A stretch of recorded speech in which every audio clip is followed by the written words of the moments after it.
नागिरजाला बास स्टेशनाव बास मालखौ सनाय bai jeep मालखौ सनाय रखनि बिसिंगो खादुमुनि मांफ्लि नोंजाखा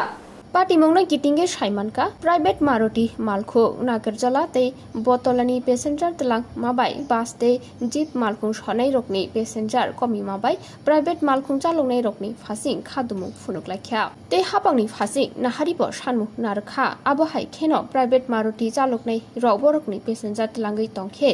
बास मालखुं चालकनाय रक फाइनि सालो बास सार्भिस मोथांगै तनिनाय हिनिबो सालाख्या আপনার দীর্ঘদিন যাবত আমাদের বাস গাড়ি আমাদের কমান্ডার ম্যাক্স যে গাড়িগুলো আছে কমার্শিয়াল গাড়িগুলো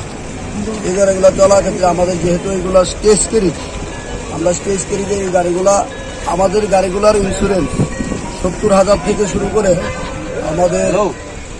28,000 টাকা 70,000 টাকা 72,000 টাকা এরকম ইন্স্যুরেন্স দিয়ে আমরা গাড়ি চলতাম চলার সূত্রে আমরা দীর্ঘদিন এগুলি মারুতি গাড়ি আমাদের এখানে প্রাইভেট মারুতি টিপ দিয়েছে টিপ দেওয়ার ফলে আমরা সরকারের কাছে বিভিন্নভাবে আমরা ডেপুটেশন দিছি এসপি ট্রাফিক এবং আমরা পরিবহন মন্ত্রীকেও 1-2 বার জানাইছি কিন্তু পরিবহন দপ্তরে জানাইছি কিন্তু এটা ওনারা কোনো কর্ণপাত করেনি যার ফলে আমাদের বাস গাড়ি এবং কমার্শিয়াল কমান্ডার ম্যাক্স গাড়িগুলা খুব বেকায়দা অবস্থা আমাদের তেলের টাকা হয় না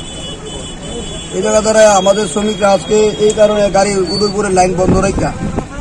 আজকে মারুতি গাড়িগুলারা এখানে আনতে বাধ্য হয়েছে কারণ প্রশাসন কোনো কাজ করে আমরা আপনাদের মাধ্যমে রাজ্যের মাননীয় মুখ্যমন্ত্রী এবং পরিবহন মন্ত্রী ওনাদের দৃষ্টি আকর্ষণ করছি যাতে করে আমাদের বটতলা এখানে দেখুন আমাদের এই নাগেরজলা স্ট্যান্ড করা হয়েছে বটতলাকে ট্রাফিক জ্যাম মুক্ত করার জন্য বটতলাতে সারাদিন গাড়ি দাঁড়িয়ে থেকে একটা স্ট্যান্ড বানিয়ে ফেলেছে যার ফলে আমাদের এখানে নাগেরজলা গাড়িগুলো চলতে ভীষণ অসুবিধা হচ্ছে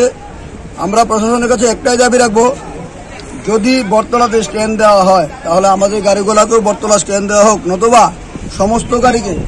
নাগেরজলা স্ট্যান্ড দিতে হবে বটতলাতে কোনো স্ট্যান্ড আমরা মানব না এবং এই প্রাইভেট মারুতি গাড়িগুলোকে বন্ধ করতে হবে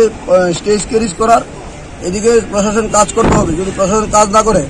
তাহলে হয়তো আমরা আগামী দিন আমাদের অর্থনৈতিক সংকটের কারণে আমাদের বাস গাড়ি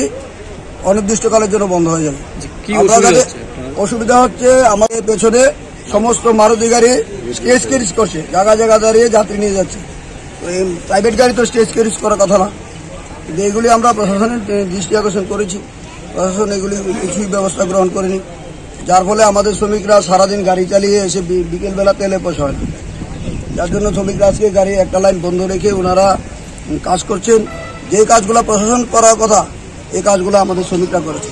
আগামী দিন যাতে এগুলি বন্ধ করা হয় আমরা আপনাদের মাধ্যমে মাননীয় মুখ্যমন্ত্রী পরিবহন মন্ত্রী সংশ্লিষ্ট যারা দপ্তর রয়েছে ওনাদের দৃষ্টি আকর্ষণ করছে যাতে কঠোর ব্যবস্থা গ্রহণ করা এগুলির বিরুদ্ধে নতুবা আগামী দিন আমাদের অর্থনৈতিক সংকটের কারণে আমরা বাস গাড়িগুলি চালাতে পারবো না আমার নাম দেবব্রত সরকার আমি এই সাউথ ত্রিপুরা বাস ওনার্স অ্যাসোসিয়েশনের সভাপতি আমার সঙ্গে এখানে সমস্ত শ্রমিকরা রয়েছে ওনাদেরকে আপনারা জিজ্ঞেস করতে পারেন।